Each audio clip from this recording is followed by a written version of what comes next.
All right, the 2024 schedule is out. We discuss it right here. It's Locked On Vandy.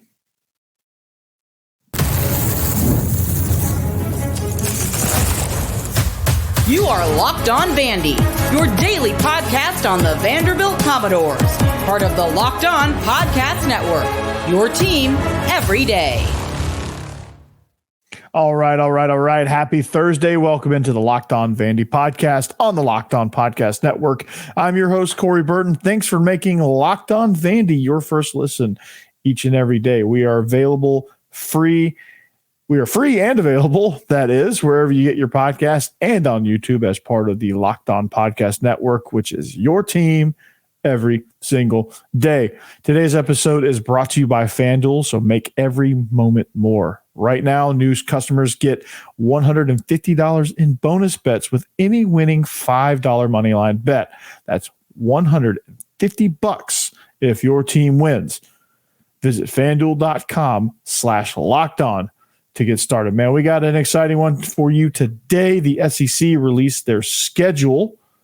It is a mighty good schedule. And Texas and Oklahoma join the conference here starting next season in 2024. So they added those games in there as well. So the SEC went away with divisions. They reshuffled the deck, and everything's brand new. So the old Eastern rivalries, the old Western rivalries, the old crossover rivalries, some of them have completely gone to the wayside. They've tried to preserve as many natural rivalries as they could, but obviously probably can't protect all of them. So they kind of had to pick the most important ones. So we're going to look at Vanderbilt's schedule here. They've got a really unique schedule, really interesting schedule. We're going to start with their opener. They open against the Hokies of Virginia Tech. That is opening weekend. They are at home in this one. And I think it's going to be a really good test to see kind of where this team is. Right away, they're going to be tested because Virginia Tech brings back all 4 of their wide receivers in 2024. So it's going to be interesting, and it's going to be one of those games where the defense has their work cut out for them. They're going to have to get pressure. They're going to have to, communicate on the back end. But they have Jalen Lane, Daquan Felton, Ali Jennings, and Steven Gosnell. That's massive news. All 4 of those guys are coming back, and no one's leaving as of now. And they all had pretty equal, at least at the top. They had pretty equal and even production. Lane and Felton had 37 and 38 receptions respectively, 6 touchdowns and 8 touchdowns respectively. They both kind of produced at the same clip. Gosnell, not quite as much, but he had 22 catches, 3 touchdowns, and Jennings got in on the action, 5 receptions, 72 yards, and 2 tutties. So again, this game is going to be a true test for the Commodores as they open up their 2024 season with Clark Lee's seat, obviously, as of right now, being pretty relatively hot. So that's an interesting matchup there with the kind of like a SEC, ACC battle there. Where it gets interesting for Vanderbilt is when they finish playing Virginia Tech, they host Alcorn State, and they travel to Georgia State, which is an interesting game. Georgia State, a really good Sun Belt team, and that'll be kind of interesting in Atlanta, where they play at either Turner Field or they may even play at the Mercedes-Benz Dome, depending on kind of where Vanderbilt is. So 2 tune-up games there. Then they got a tough stretch of games with Missouri and Alabama. Then they're at Missouri. They're home against Alabama. They've got Kentucky on the road on October 12th. Ball State at home, followed by Texas at home. Then they travel to Auburn. They're home against South Carolina on November 9th, at LSU, and finishing the season home at Tennessee. So we're going to kind of break these games down a little bit more in depth, a little bit, kind of tell you where these teams are. For Missouri, Okay. And this show might actually go a little bit quicker than I thought. I had on the docket here that we're going to make it to the Texas game. We may actually make it further than that, depending on kind of how far we get. But let's talk about Mizzou a little bit. A little tail of the tape on Mizzou. They're going to have a lot of people returning as well, given that, they don't hit the transfer portal or whatever after their big bowl game with Ohio State. Missouri's a team that I think most pundits that cover the SEC, except for Missouri people, had them kind of left for dead a little bit towards the tail end of not only the division, but the conference as a whole. I don't think a lot of people had a ton of faith in Eli Drinkwitz, myself included. I'll admit that. I didn't have a ton of faith in Eli Drinkwitz, and he came out and showed me something totally different. I mean, Luther Burden was an absolute menace. Brady Cook was a really good quarterback. The guy who stole the show for Missouri and for the league really is Connor Schrader. And Cody Schrader, not Connor. Connor Schrader probably would steal the show too. But Cody Schrader, the running back, was outstanding for Missouri, and he came from D2. He was a D2 transfer. So those of you that are complaining about guys in the transfer portal, we're not getting any Power 5 guys. We're only getting G5 and FCS guys. Oh, no. Shut up, right? Because good players are good players. It does not matter. It doesn't matter where they came from. It doesn't matter what their pedigree is. If they can produce, they will produce. Cody Schrader should be an example of that. He produced in a big, big way for Missouri. And guess what? Vandy's 2-10. You can't complain about transfers if you're 2-10 and your coach is on a seat that's red hot. Like it's hard enough hiring coaches in a situation like that. It's hard enough getting transfer portal guys in a situation like that. NIL helps, but again, it's a tough scenario when you don't have a ton of NIL money. You don't have a ton of there's not really much redeeming qualities about Vanderbilt right now.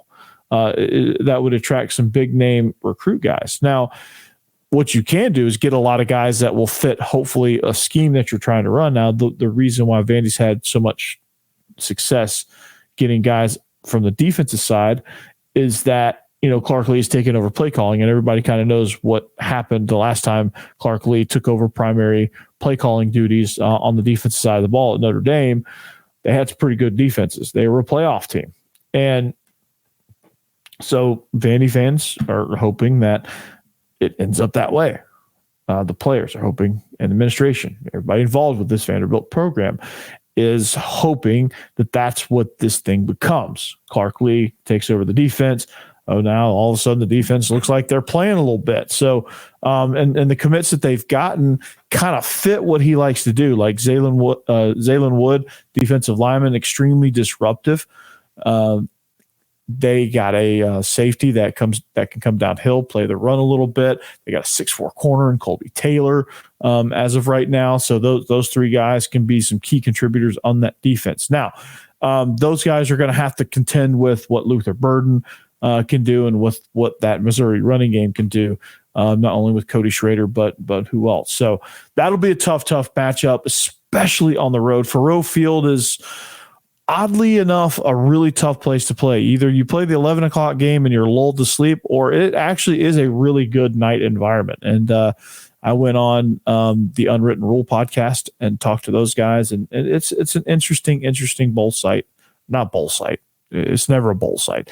It's an interesting road matchup for any team. I feel like everybody struggles there. So that'll be a nice game as well. Then you come back home and you play Bama, and let's just not sugarcoat it. That game just got really, really tough. You're going to start your October off with a home game against Bama, and you're hoping with Bama, you're hoping that this defense is kind of hitting its stride. Now, by the time October 5th rolls around, by the time you get to this game, you have a ton of answers on A, what your defense can do. B, did you make the right hired offensive coordinator, which is coming soon. I'm hearing some names. C, what kind of playmakers do you have? Are they making the plays? All that good stuff. So you get Bama, and Bama's Bama. There's no like, oh, this might happen, that might. I mean, Bama's Bama. Let's be honest, right? They're going to have Jalen Milroe back. They're going to have a lot of pieces back. They got 5 stars that play like 5 stars. Your only hope that it's a home game. Bama sleepwalks through it, and you get a game that's interesting, like the Georgia game was this past season, where you get a game that's pretty interesting for most of the way. Even though it never really felt like Georgia was going to lose that game, it was just interesting. And you played probably one of your better games offensively and defensively as well. You gave Georgia fits and things like that. So as long as you can disrupt Jalen Milroe, get in his face a little bit, you might actually force him to throw and cough up the ball a little bit. So again, it's the SEC. Anything can happen. So when we come back, we're gonna continue on with the schedule talk. We're gonna talk Kentucky and Texas coming up next.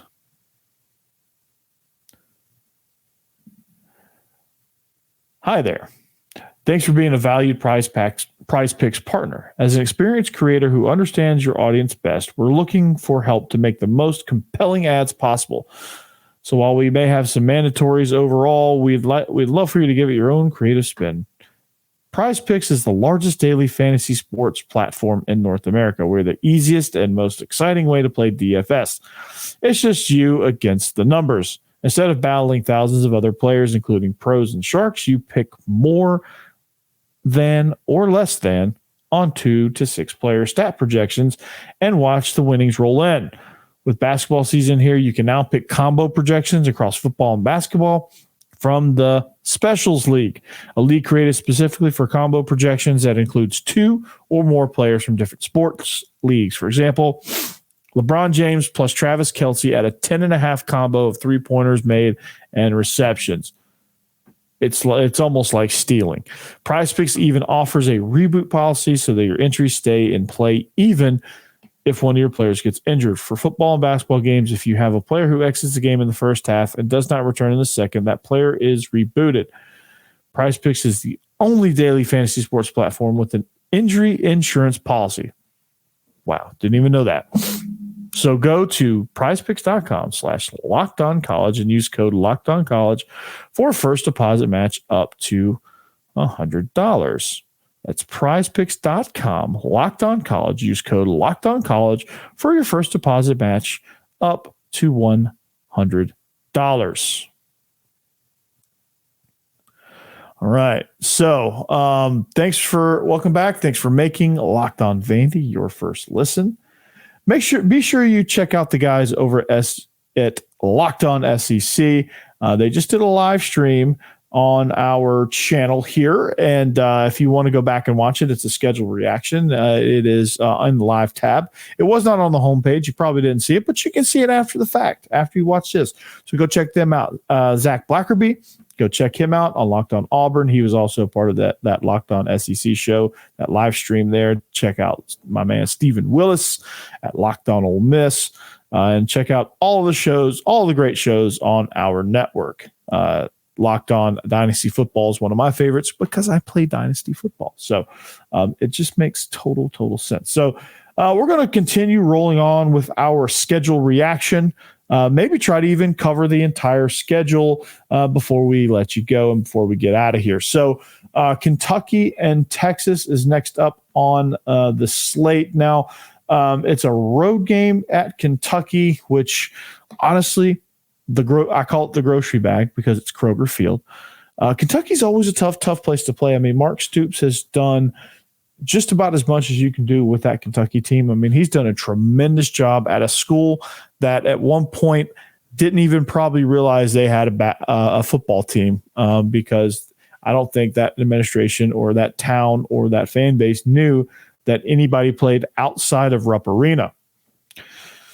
Now, Kentucky, interesting note on them, they picked up a huge quarterback commit during this transfer season.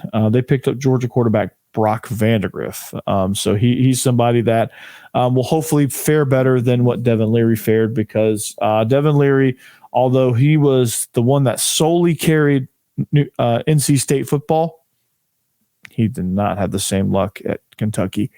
Had a rough go.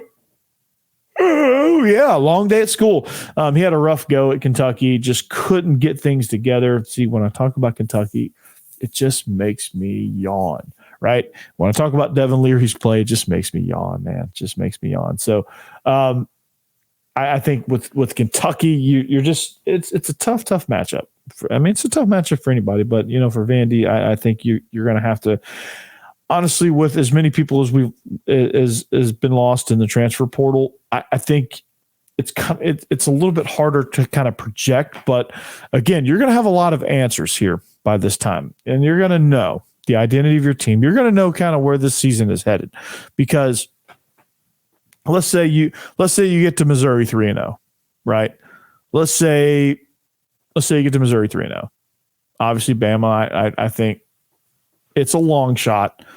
There's still a chance. It's that Dumb and Dumber 1 in a million talk, but there is a chance. But let's say you get to Kentucky 4-1 or 3-2. You're probably going to get to Kentucky 3-2. Now you get Brock Vandegrift. You get a tough road environment there. Kentucky's good at running the ball. They're good at playing defense. You're going to kind of see, depending on your offensive weapons, depending on who the quarterback is, injuries and all that stuff, probably going to come out of that. You're probably going to be sitting 3-3 in your first 6, which is not bad. So if you can start 3-3, I think that's probably, obviously best case scenario 6-0, but that's not realistic. I think the best case realistic scenario is 3-3 coming out of that stretch of games, right? You got a really hard stretch of 3 games with Missouri, Bama, and Kentucky.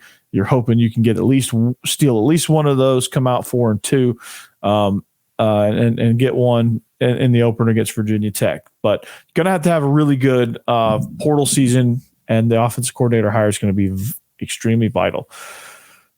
Up next is Ball State, which in the MAC, they do make a lot of noise. They are pretty good, but at the same time, they're just okay. And I think they lose a lot as well. And we'll do a more in-depth preview as the summer rolls around, but this is just the review. But, they played Georgia this year. I think they played Auburn as well. Ball State, and they held their own. They're a good, well-coached team. They don't beat themselves a lot. They're not going to wow you with talent, but relative to their conference, they're a pretty sporty, competitive team. So that game's not going to be easy, but then again, you should have a win. So you're sitting at 4-3 now. Okay, then you welcome Texas. Now Texas is going to be jazzed up to be in the conference, right? They're fired up, they're jacked up, they're psyched. Steve Sarkisian back in the SEC. You have Quinn Ewers coming back, or you have Arch Manning, depending on that situation. They're rolling off of a playoff season, which we may be talking about Texas as defending national champions. Who knows? But that game is at the tail end of October 26th to be exact. It's right here in Nashville. You're going to see a lot of burnt orange around here. So Vandy fans, I'm going to go ahead and challenge you. These games listed in gold, you better show out, right? If you want to change the culture, here's how you do it. You don't let the stadium, you don't let Memorial Stadium become a home away from home. You just don't. And a lot of Texas fans are going to be here. They're going to want to come to the game. They're going to get tickets. They're going to do all that stuff. They're going to try to take over the stadium like every other team does. Just don't let them.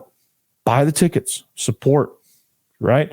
Support the guys, support, it's easy to say, well, I'm not supporting this coaching staff. I'm not supporting Clark Lee. Well, these kids that, come in on scholarship, they need support, right? It's not a professional team.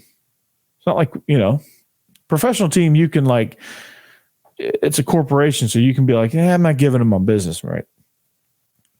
This is Vanderbilt. This is college. It's a little bit different now.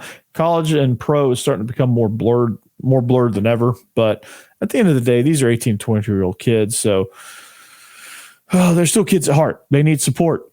So support them, right? Support them, and don't kill the messenger. All right. before we get out of here, yeah, Texas, that's going to be a close game there. So you're looking at probably 4-4 through your first 8. Through your first 8 games. So when we come back, so after this, we're going to finish out just a brief run through of the schedule, just kind of an overview of, hey, this is kind of where we're at. This is kind of how, an early look at how the season's going to progress. So we're going to do that next.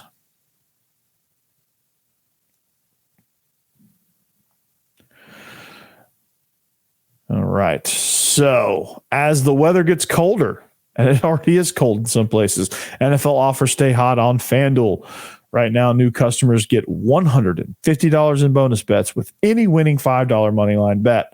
That's $150 if your team wins.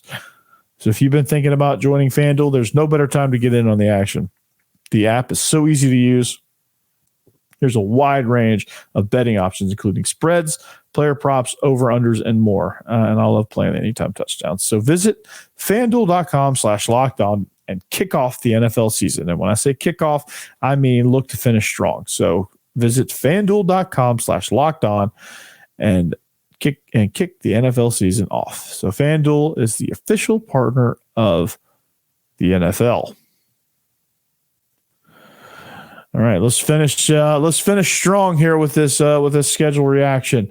A pretty favorable schedule for the most part. I mean, with Vandy and finishing 2-10 and losing a bunch of guys in the portal, nothing seems favorable at this point. But as far as avoiding, as far as avoiding UGA, that could have been the only other team that probably would have been really bad to have on your schedule. But given the recent success against Auburn, you're traveling November 2nd down to the Plains. We're gonna end this thing. You have a stretch run of Auburn, South Carolina, LSU, and Tennessee. Auburn, LSU on the road, Carolina, Tennessee at home. Very, very tough way to end the season, especially when you consider that before the Auburn game is Texas. So that's a really, really, really rough way to end. I think it's a difficult stretch. And at Auburn Auburn's never an easy place to play. Auburn's never an easy team to play at home. They're always good on defense.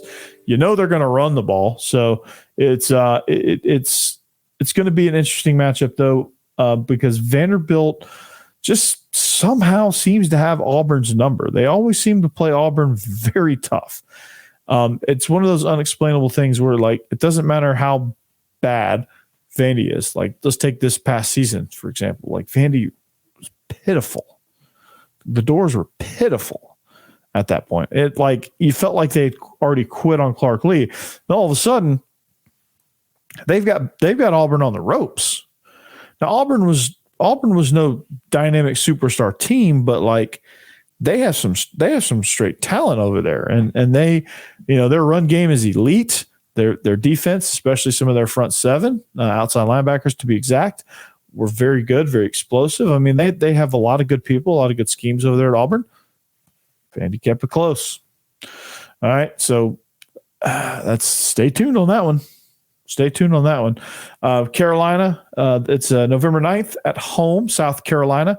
That's an interesting contest as well because, I think South Carolina is in a position to where they're extremely vulnerable right now. They're not a team that played well at times. They're a very inconsistent team this year. I think a lot of that had to do with Spencer Rattler and how inconsistent just he is in general.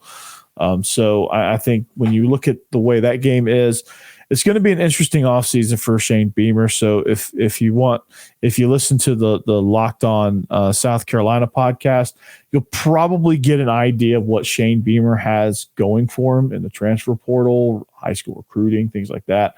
But you're going to kind of find out what Shane Beamer's made of here. But by the time you get to this game,